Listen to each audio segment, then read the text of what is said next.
Be still for a moment. Let everything else quiet down. The noise, the worry, the endless loop of thoughts that's been running through your mind. Just be here. Because I believe with everything in me that God has something to say to you today. Not to the world, not to the crowd, to you. Specifically, personally, right where you are. And it starts with this. You were chosen for this. Not this pain, but this purpose. Not this struggle, but this story. Everything you've been walking through has been leading somewhere. And today, I need you to start believing that again. Let me speak to the version of you that nobody else gets to see. The one who lies awake at 2 a.m. replaying every wrong turn. The one who wonders if the best days are already behind you. The one who prays but isn't sure the prayers are going anywhere. Maybe you've been tired, not just physically, but spiritually drained. Running on empty, going through the motions but feeling nothing inside. Maybe you've been questioning everything, your path, your worth, your faith. Wondering, God, did I miss it? Did I mess it up beyond repair? Or maybe you've just been numb, not angry at God, not even doubting Him exactly, just hollow, like the fire that used to burn inside you went out and you don't know how to light it again. Wherever you are today, God meets you there, not where you think you should be, not where others expect you to be, right where you are. And He says, I'm not done with you, not even close. Here's something I need to plant deep inside your spirit today. You are not what happened to you. You are not the divorce. You are not the diagnosis. You are not the failure. You are not the betrayal. You are not the addiction. You are not the label the world put on you. You are who God says you are. And God says you are fearfully and wonderfully made. God says you are the head and not the tail. God says you are more than a conqueror through Christ who loves you.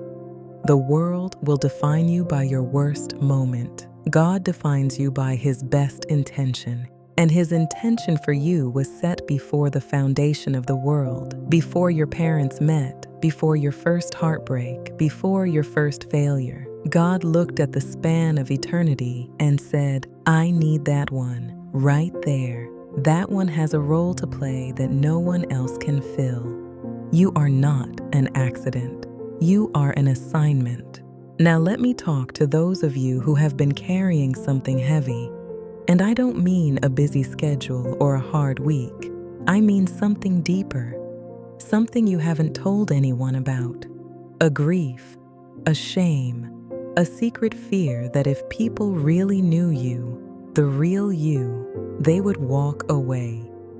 Some of you have been carrying silent battles, smiling on the outside but hurting on the inside, holding the family together, keeping the job going, showing up at church with your hands raised while your heart is on the floor.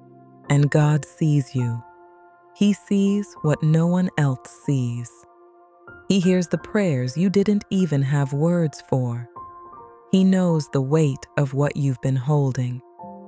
And He's saying today, put it down, give it to me. You were never meant to carry this alone. 1 Peter chapter 5 verse 7 says, cast all your anxiety on Him because He cares for you. Not some of it, not the easy parts, all of it. God is not intimidated by your mess. He is not surprised by your struggle. He is not disappointed in the fact that you're struggling. He is a father, and a father runs toward his child, not away. Now, let me address the question that's been living in your chest. Why has it been so hard? You've been doing the right things, praying, seeking God, trying to live right, and yet the storms keep coming, the attacks keep hitting, the pressure keeps building, and you can't understand why following God feels harder than running from Him. Here's the truth that most people won't tell you. There is something on your life. There is something in your spirit. There is something God placed inside of you that the world needs. And that's why it's been so hard. That's why it's been uncomfortable. That's why it feels like pressure. God doesn't refine what He plans to discard. He refines what He plans to display. Think about gold. Gold doesn't become pure by sitting on a shelf. It becomes pure by going through fire, extreme heat, intense pressure. And in that fire, every impurity rises to the surface and gets burned away. That's what God is doing in your life right now. He's not punishing you. He's purifying you. He's burning away the doubt, the insecurity, the people-pleasing, the fear, so that what remains is pure, unshakable, unstoppable faith. Because pressure produces purpose, and the pressure you've been under is producing something in you that could not be manufactured any other way. Now, I need to speak directly to those of you who feel disqualified. You've fallen again. You promised God you wouldn't go back to that thing, and you did. You said, never again. And then the weakness came, and now you're sitting in the aftermath thinking, how could God ever use someone like me? I keep failing. I keep falling. I'm a hypocrite. No, you're human, and you serve a God whose grace is bigger than your worst relapse. Romans chapter 8 verse 1 says, "There is therefore now no condemnation for those who are in Christ Jesus." No condemnation. Not less condemnation. Not condemnation until you get it together. None. God didn't choose you because you were perfect. He chose you because He is faithful. Your calling is not sustained by your performance. It is sustained by His promise. Moses stuttered. David fell. Elijah ran. Peter denied. Paul persecuted. And God used every single one of them, not in spite of their failures, but through them, because God's power is made perfect in weakness. Your weakness doesn't disqualify you. It positions you for a greater demonstration of His strength. So stop beating yourself up. Stop replaying the shame tape. Stop letting the enemy use your past as a weapon against your future. You are not what you've been through. You are who God says you are. Let me show you something you might have missed. While you were going through the hardest season of your life, God was positioning you. Every setback, every detour, every season of waiting that felt like wasted time, none of it was wasted. God was positioning you. Even when people doubted you, even when doors closed, even when you felt overlooked, God wasn't ignoring you. He was placing you exactly where you needed to be for the next chapter. Think of Joseph, sold by his brothers, falsely accused, thrown in prison, forgotten by the people he helped. For 13 years, it looked like his life was a series of catastrophic failures. But God was positioning him. Every pit, every prison, every betrayal was a stepping stone to the palace. And when the appointed time came, Joseph went from prisoner to prime minister in a single day. You cannot see what God is building from inside the construction zone. It looks like chaos. It feels like destruction. But God is the architect, and He doesn't make mistakes. So that job you lost, positioning. That relationship that ended, positioning. That season of isolation, positioning. God has been moving you like a chess piece across the board, and you're about to understand why. The setup has been longer than you expected, but the payoff is going to be greater than you imagined. And here's what separates those who break from those who break through. Worship. Not worship when everything is good. Not worship when the blessing is fresh. Worship in the wilderness. Worship in the waiting room. Worship when your eyes are swollen from crying and your heart feels like it's been ripped open. Because worship in the wilderness does something supernatural. It shifts the atmosphere. It breaks chains. It confuses the enemy. When you praise God in the place that should have silenced you, heaven takes notice. Acts chapter 16 tells us that Paul and Silas were beaten, chained, locked in the innermost cell of a Roman prison, and at midnight, not morning, not daylight, midnight, they began to sing, and God sent an earthquake, not because they performed, not because they had perfect faith, but because they chose to worship when everything said they should give up. Some of you are in your midnight hour right now, and God is waiting on your worship, not because He needs it, but because worship repositions your spirit. It reminds your soul who is really in control, and it activates the power of heaven on your behalf. So open your mouth, even if your voice shakes, even if tears are streaming down your face. Worship anyway, because your breakthrough is on the other side of your praise. I know it's hard to hold on when you can't see what God is doing. You want the roadmap, you want the 5-year plan, you want God to show you the full picture before you take the next step. But faith has never worked that way.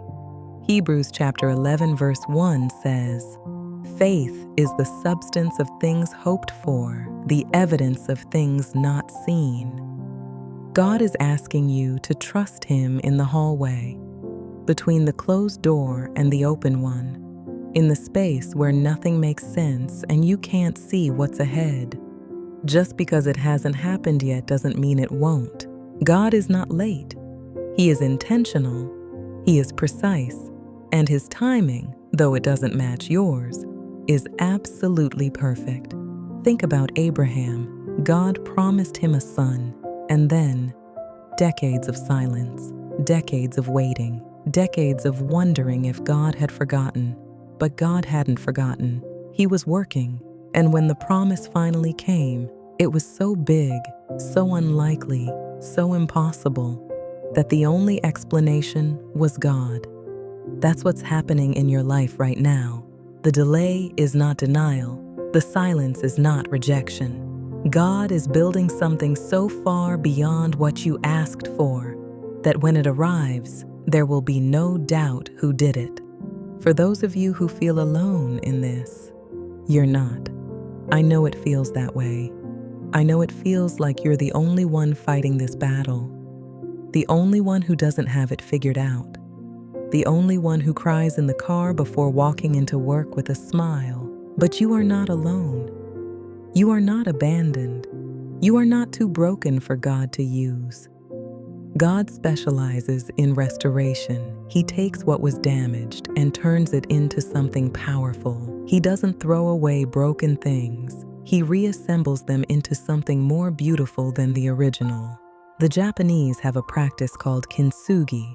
They take broken pottery and repair the cracks with gold. The breaks aren't hidden, they're highlighted, and the repaired piece becomes more valuable than it was before it shattered. That's what God does with your brokenness. He doesn't erase it, He redeems it. He fills the cracks with His glory, and what the enemy meant for destruction becomes your most powerful testimony. So today, I need you to make a decision. Not tomorrow, not when you feel ready. Today, decide that you will not give up. Decide that you will not back down. Decide that you will trust God even when you don't understand. Say it out loud. I am not giving up. I am not backing down. I will walk by faith and not by fear. I am becoming everything God created me to be. This is your season to rise. This is your season to step into alignment with what God has been preparing behind the scenes. This is your season to walk boldly, not because you have all the answers, but because you serve a God who does. Don't shrink. Don't dim your light. Don't second guess what God placed inside of you. The same power that raised Christ from the dead lives inside of you. That's not motivational talk. That's Romans chapter 8, verse 11. That is a theological fact, and it changes everything. So get ready. Because what God is about to do in your life is going to make everything you went through make sense. The pain, the waiting, the confusion, the tears, the sleepless nights, the silent prayers, it was all preparing you. Not destroying you, not punishing you, preparing you. He takes what was damaged and turns it into something powerful. He takes the broken story and writes a chapter so redemptive that it leaves no doubt. God was in it the whole time. And I don't know exactly what your next chapter looks like. I don't know the details of what God is building. But I know this: it's bigger than what you lost. It's deeper than what was taken.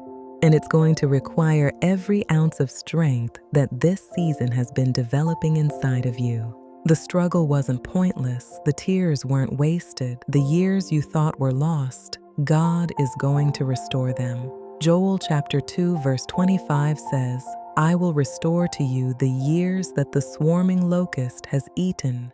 God is a God of restoration. And restoration doesn't mean going back to what was. It means receiving something greater than what was taken. So hold on, keep going, keep trusting, keep showing up, even when it's hard, especially when it's hard, because you are stronger than you think. You are more resilient than you realize, and you are walking proof that God's hand is on your life. He chose you, He called you, He equipped you, and He is not, I repeat, He is not finished with you yet. The best is still ahead, and it's closer than you think.